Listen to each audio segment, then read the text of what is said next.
They clapped for him again. I was sitting 3 seats down from the office coffee machine, half listening to the quarterly performance call while pretending to fix the formatting on a presentation slide that had already been perfect since Tuesday afternoon. "Let us give a round of applause to Sean," our boss said, his voice dripping with an artificial enthusiasm that made my stomach turn. He spoke like he was announcing a Nobel laureate and not a guy whose main skill set was forwarding emails, and using the word synergy like it paid his rent. Sean had closed the whole logistics deal and exceeded key performance indicators, or so they claimed to the board of directors. "Amazing work, my friend." Everyone cheered, like we had not all seen him panic in the break room for 2 straight weeks asking what an application programming interface even was. And me? I had built the entire database architecture for the whole rollout. I trained the junior developers, stayed up until 2 in the morning rewriting the operations scheduler when the system kept crashing mid-deployment. Sean once accidentally pushed a test environment live and somehow still walked away with a bonus and a promotion. Me? I got a $10 coffee gift card and a vague promise that they would circle back next cycle from our boss, Stuart Vance. Stuart, who wore expensive sweatshirts with college names he did not attend and called every worker champ, was the epitome of middle management incompetence. "You are such a rock," Stuart told me after the call, patting my shoulder with an annoying familiarity. "Everyone leans on you. I know a promotion is overdue, but budget constraints are tight this year. You get it, right?" I smiled, the kind of smile you wear like armor. "Because if you flinch, they will shove more weight on your back and call it trust." It was the third time in 2 years that the budget constraints only seemed to apply to me and not to the guys who spent half the workday arguing about fantasy football and which cryptocurrency was about to explode. I was 47 years old, a senior systems engineer who had dedicated 7 years to this company, yet I was treated as part of the office furniture. That night, I closed my work laptop like it was a coffin lid and opened my personal machine. My machine, my world. I was not going to vent. I was not going to complain on social media or file a pointless grievance with human resources. I was going to build my way out of this trap. My private repository waited like a loaded weapon. The artificial intelligence workflow tool I had been quietly coding for the last 6 months lit up the screen. It was modular, clean, elegant, and completely untraceable. Every single line of code was written on my own hardware, off the clock, in local coffee shops or under the yellowish kitchen light while reheating leftover noodles. I did not need Stuart's permission to matter. I had been sitting on a prototype for an advanced task orchestration engine, one that could track, assign, and redirect operations in real time with fewer dropped handoffs than Stuart had excuses. It started as a side hobby after the third team restructure. Then it got real. I had pitched it cold once just to see if there was interest. A small healthcare technology startup liked the idea but passed on the early version, saying it was not market-ready. That was fine. It only lit a bigger fire. Every skipped raise became a new algorithm optimization. Every time Stuart said I was dependable, like it was a compliment instead of a leash. I refined the scheduler logic. I would wake up at 5 in the morning and test latency thresholds before work, then spend my weekends running massive load tests. I was not bitter. I was busy rewriting the playbook they thought I would die holding. The company did not know I had a side project. They did not know I had been building an exit plan in silence, but they were about to find out. My legacy employment contract was like a shield I had kept polished. 7 years ago, when I first joined the firm, the company was much smaller, and the human resources department was run by a different team. The original offer letter I signed had a very specific clause. Page 3, Clause 7.3. It stated that the employee retains all rights to intellectual property developed independently using non-company resources outside of employer-paid hours. It was like finding a secret escape tunnel in a prison cell. I printed that page, highlighted the text in bright yellow, and slipped it into the thick red folder where I kept every ignored promotion request, every polite rejection email, and every deferred raise notification, because something told me I was going to need it very soon. I spent the next 3 hours refining the core logic of my orchestration engine. Every time I thought about Stuart's smug face during the quarterly call, My fingers flew across the keyboard with renewed energy. I was not just writing code. I was writing my ticket out of this corporate purgatory. The legacy agreement was my shield, and the code was my sword. I knew the rules of the game they played, but they did not realize I had rewritten the rulebook. And the trick to surviving in a corporate environment while building your exit strategy is to make your ambition look like burnout. I started leaving the office right at 5 in the evening. No more staying late to fix someone else's broken code. No more answering instant messages at 10 at night because Stuart just had one last quick question about a client deck. I became boring on purpose. No more volunteering to lead sprint retrospectives. No more offering quick fixes before the big demo. They whispered that I must be tired, that I used to be so committed to the team. That was exactly what I wanted them to think. Every hour I stopped giving to their ungrateful company, I gave directly to myself. My evenings became sacred. I would arrive home, feed my cat, brew a hot cup of black tea, and set up my workspace. The local coffee shop became my secondary office. I loved the smell of roasted coffee beans, the low hum of conversation, and the sound of rain against the window. In that quiet corner, I felt free. I would boot up my real computer, my old laptop with half the keyboard letters faded from years of heavy use, and open the project I called Sparrow. Sparrow was sleek. Sparrow did not care about Stuart's quarterly performance goals. Sparrow was designed to watch task flows in real time, flag bottlenecks before they became blockages, and redirect assignments based on historical performance and capacity. Basically, Sparrow did Stuart's entire job but without the fragile ego and the cheap cologne. I wrote robust data validation mechanisms and database replication routines, ensuring the platform was highly secure and scalable. I spent hours perfecting the user interface, making sure that even non-technical operations managers could navigate the dashboard easily. To test system limits, I created a mock simulation environment. I ran tests that simulated 1,000 operations per second, checking for memory leaks and monitoring central processing unit utilization. The system performed flawlessly under heavy pressure. This rigorous testing gave me absolute confidence in the stability of my technology. I checked the latency logs, noting that the average response time was under 20 milliseconds under maximum load. Every line of code represented a step toward freedom, a quiet defiance of the management that sought to keep me small. To keep everything separate, I took extreme precautions. I purchased a dedicated mobile hotspot with my own funds, ensuring my development machine never connected to the corporate network. I kept my source code on a private encrypted external drive that remained in my desk drawer at home. I never brought my work-issued device into the same room when I was working on my project. I wanted my digital footprint to be completely clean and isolated. I spent my weekends conducting performance evaluations under simulated heavy traffic. The results were outstanding. It was then that I received an email from Howard, the Chief Technology Officer at Holbrook Health Tech. He had remembered our brief conversation from a technology meetup last autumn. He explained that their current operations system was struggling with high latency, and their licensing costs were astronomical. He wanted to know if Sparrow was ready for a pilot test. I stared at his message for 15 straight minutes, my heart hammering against my ribs. This was the moment for which I had been preparing. I sent him a clean build and a detailed integration document, making sure the code contained no reference to my employer. 2 hours later, he replied that it looked amazing, and they were onboarding that very week. He added a note telling me he was rooting for me. I did not tell a single soul. Not my closest coworkers, not the project managers, not even my sister. Because I knew the moment people like Stuart think you have something better going on, they will find a way to claim it. I read Clause 7.3 of my contract again that night. The employee retains all rights to intellectual property, developed independently using non-company resources outside of employer-paid hours. The words felt like a promise. I added the pilot agreement with Holbrook Health Tech to my red folder.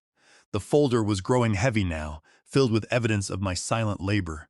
Screenshots of chat messages where Stuart assigned me the work but gave Sean the credit. Emails where human resources used phrases like "we want to reward your loyalty." Just not yet. I was not angry anymore. I was focused. There is a vast difference between being bitter and being completely finished. I was done waiting for someone else to recognize my value. Let Sean ride his mediocre elevator to middle management. I had Sparrow, and I had a contract clause that said she belonged entirely to me. I knew that the legal boundary I was drawing was clear, but corporate greed has a way of ignoring boundaries until they are forced to see them.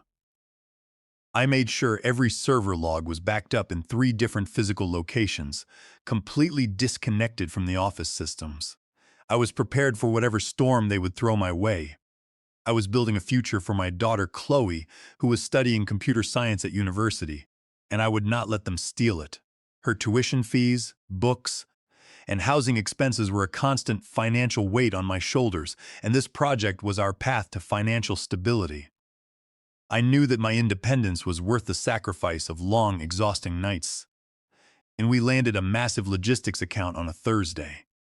It was a lumbering, bureaucratic, enterprise-sized mess of a client that required 3 months of intensive work to untangle.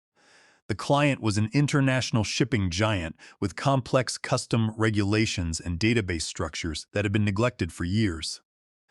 I had spent my days rebuilding their entire database integration flow from scratch, writing custom migration scripts, and calming an angry client director who did not understand why things were constantly breaking under our old system. And how did Stuart announce the success during the executive call? He took the credit, standing tall and leaning back like a proud coach, claiming that his leadership had delivered the win. I muted my microphone and stared at my keyboard, my hands tight. I had written the delivery plan, mapped every integration point, and trained the new hires on how to maintain the architecture. But Stuart made sure Sean got the spotlight, praising his strategic coordination and presentation skills. The vice president smiled and congratulated Stuart on his department's stellar performance. The next day, Sean cornered me in the break room. He was holding a cup of coffee and had a smug expression on his face. "You know, Peter," Sean said, taking a slow sip, "modern technology is all about presentation. It does not matter how good the code is if you cannot pitch it to the executives. Coding is just a commodity these days. We can always outsource it to cheaper labor." He went on to boast about how he planned to ask for another promotion next quarter, confidently asserting that Stuart would approve it without checking any technical details as long as the slides looked impressive. I stayed completely calm, nodding politely. I did not argue. I knew that my independent code was worth more than the entire department's budget, and I was not about to share that knowledge with him. I had to smile through his unearned arrogance, but I felt a quiet satisfaction knowing his entire career was built on a house of cards that was about to collapse. Then came the ultimate insult. Human Resources sent me a direct message informing me that they had onboarded a new intern named Justin. They asked if I could help set him up on Monday and mention his compensation.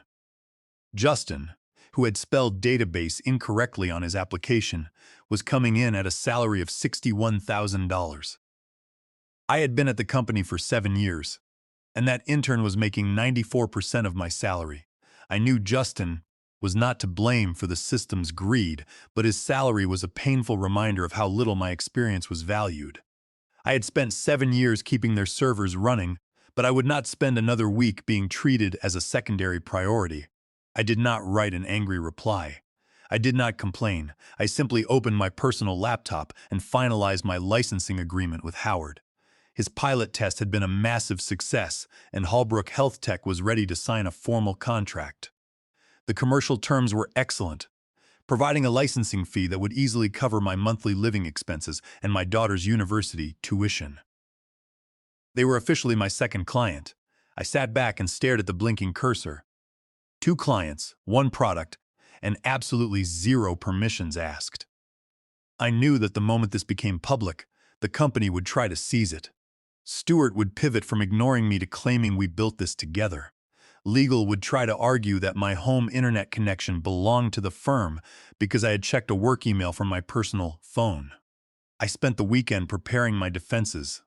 I backed up Sparrow to a secondary repository, scrubbed all company-related test data, and verified my development logs with an independent digital timestamp service. I also spent an hour checking my repository logs, verifying that every single commit was from my home computer. I also consulted a silent employment attorney to verify my legacy contract. I was ready. On Monday morning, I posted a single, quiet announcement on my professional social media profile.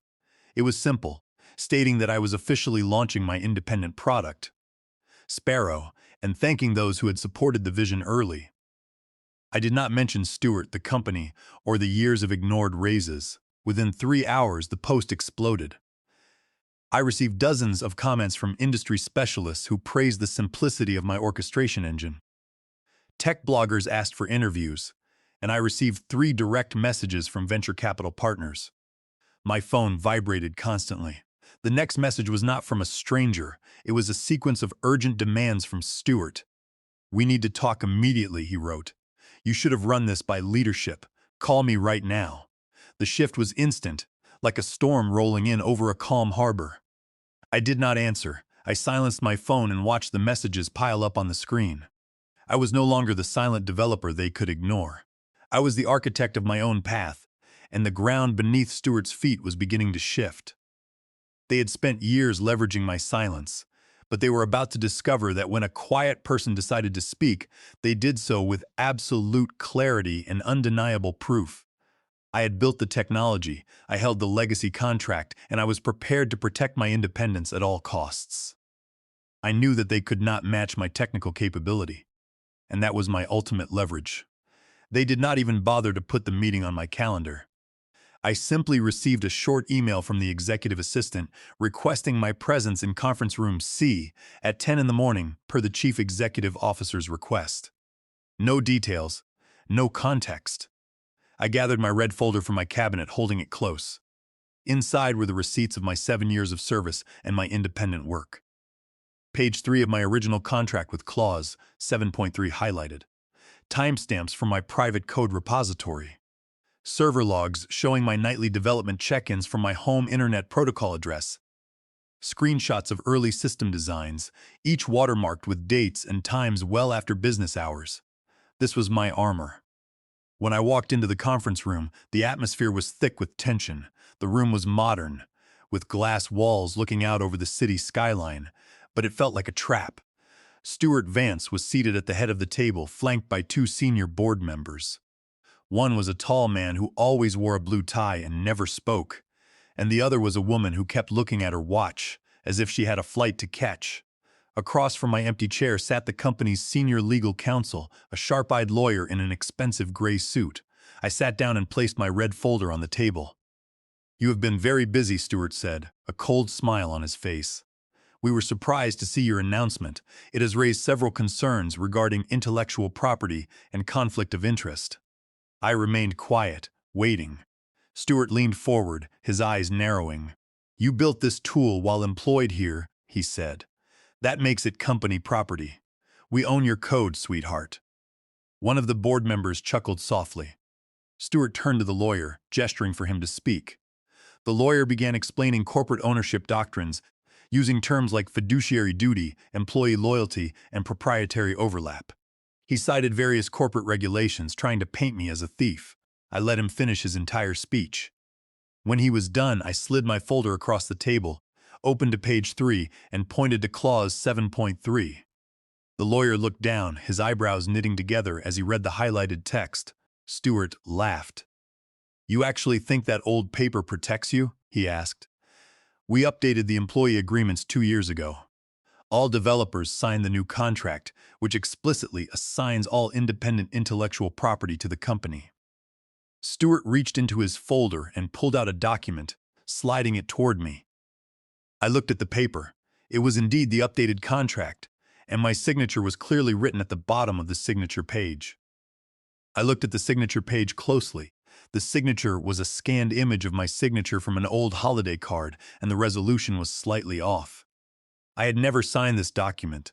2 years ago, I had flatly refused to sign the update, pointing out that it stripped my rights. Stewart had told me we would discuss it later, and the matter was dropped. I looked at the date on the document. It was dated November 14th, a day I was out of the country on a vacation, visiting my daughter Chloe in London. The vacation to London had been planned for 6 months, a rare opportunity to spend quality time with my daughter during her university autumn break. Stuart had assumed I was too distracted by my family responsibilities to check the details of the corporate registry. I pulled out my passport from my bag and laid it next to the document, open to the page showing the custom entry stamps. The border control officer in London had stamped it with dark blue ink that bled through the paper slightly. I also pulled up my digital flight receipts on my phone. "I have never signed this update," I said, my voice steady and clear. "The signature on this document is a forgery." The lawyer froze, his eyes darting from my passport stamps to the signature on the page. He compared the ink signatures, noticing the mechanical repetition of the forged copy. He pulled out a magnifying glass from his case and zoomed in on the document, comparing the stroke pressures of the forged signature with my genuine signature on the legacy contract. He noted that the forged copy lacked natural variation and matched the holiday card signature down to the pixel. The board members sat in stunned silence. The tall man with the blue tie finally spoke, asking the lawyer if this meant their upcoming acquisition was in jeopardy. The lawyer nodded slowly, his expression grim. Stuart tried to say something, but his voice was caught in his throat. He looked around the room, but no one would meet his eyes. Stuart's face turned pale as he realized his career was effectively over. Under California Penal Code Section 470, forging a signature on a contract is a criminal offense, I continued. And under established contract law, a contract obtained through forgery is void ab initio. It is completely void from the beginning and has no legal force. The lawyer turned to Stuart, his face suddenly pale. The accusation of forgery hung in the air like a heavy weight, and the board members stared at Stuart in silence. They realized that their entire case had dissolved. Stuart had crossed a dangerous line, and they were not going to follow him into criminal liability. And the silence in the boardroom was absolute. Stuart's face turned a deep, blotchy red as he looked at the lawyer, waiting for him to dismiss my claim. But the lawyer remained quiet, his eyes fixed on the passport stamps and the signature page. He leaned over and whispered something urgent in Stuart's ear. He explained that a forgery charge would trigger an immediate audit by the Regulatory Commission and would halt their planned public offering. He also warned Stuart that the company's legal counsel would cooperate fully with the district attorney's office to protect the company from criminal liability.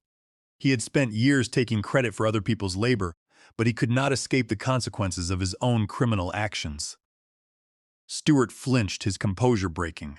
"This is a misunderstanding," Stuart stammered, looking at the board members. "We must have mixed up the files during the transition." I looked at the board members, holding their gaze. "It is not a misunderstanding," I said. "Stuart Vance forged my signature on this document to cover up the fact that he failed to secure my agreement to the new terms during the company audit. By doing so, he committed a crime under California Penal Code Section 470.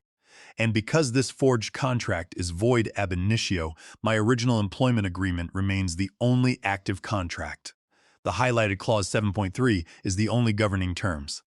I have fully documented that Sparrow was developed entirely on my own time, on my own hardware, without using a single company resource. My lawyer has already prepared a formal response, and we are ready to file a countersuit for contract fraud and harassment." The lawyer closed his folder, refusing to look at Stuart. "Legally, the engineer is on solid ground," the lawyer muttered to the board. "If the signature is forged, the update is completely invalid. We have no claim to the code." Stuart looked like he had been struck. That was when the oldest man at the table, lead investor Clarence Thorne, stood up. He had remained silent during the entire meeting, but now his voice carried the weight of absolute authority. "We are done here," Clarence said, looking directly at Stuart. He turned his gaze to me. "Peter Alden, you have been undercompensated and ignored by this management team for years. You followed the rules and you built a superior product. Stuart Vance, you are terminated from your position immediately, and our legal team will investigate this forgery. We will not pursue any claim against Sparrow." I stood up, gathered my documents, and placed them back in my red folder. I looked at Stuart one last time as he sat frozen in his chair, his career ruined by his own arrogance and desperation. "Thank you," I said to Clarence before walking out of the boardroom. The glass doors closed behind me, and I felt a sense of freedom I had not experienced in decades. No one followed me down the hallway. As I walked toward the elevator, my phone buzzed in my pocket. It was a text message from our team lead, Diane. She wrote that the office was in complete chaos, Stuart's desk was being cleared by security, and everyone was whispering about how I had stood up to him. Diane mentioned that the human resources team was already reviewing the files of other legacy employees to see if similar forgery had occurred, fearing a massive class action lawsuit. Stuart had left his office in a hurry, leaving his laptop and his expensive coffee mug behind. I felt a sense of vindication. I walked out of the corporate park with my head held high, knowing that the technology I had built was entirely mine. The red folder was tucked securely under my arm, a physical testament to the silent war I had won. I stepped out of the building and walked toward the local coffee shop. I was scheduled to meet Audrey, the venture capital partner who had messaged me earlier. The coffee shop was warm, smelling of cinnamon and espresso. Audrey was already sitting at a corner table. She smiled as I approached and slid a term sheet across the table. "We saw the launch and the industry buzz is real," she said. "We want to lead your seed investment round." The term sheet was highly favorable, valuing Sparrow at a premium and ensuring that I retained 75% ownership and absolute veto power over all technical decisions. We discussed the roadmap for Sparrow, mapping out our product expansion and recruitment plans. Audrey and I shook hands, and I knew that this was just the beginning of a long and successful partnership. We were going to build something truly revolutionary, and I was going to be the one steering the ship. I smiled as I read the document. I had not needed to destroy their company to win. I just had to stand my ground, read the rules, and let their own dishonesty bring them down. Stuart Vance was facing criminal prosecution under California Penal Code, Section 470, and my startup was officially open for business. Sometimes, the best revenge is simply walking away with everything you built. I was no longer a cog in their machine. I was the creator of my own future. As I walked out of the coffee shop, the cool afternoon breeze hit my face, and for the first time in 7 years, I felt completely at peace. The road ahead would be challenging, but I was finally in control of my own destiny, and that made all the difference.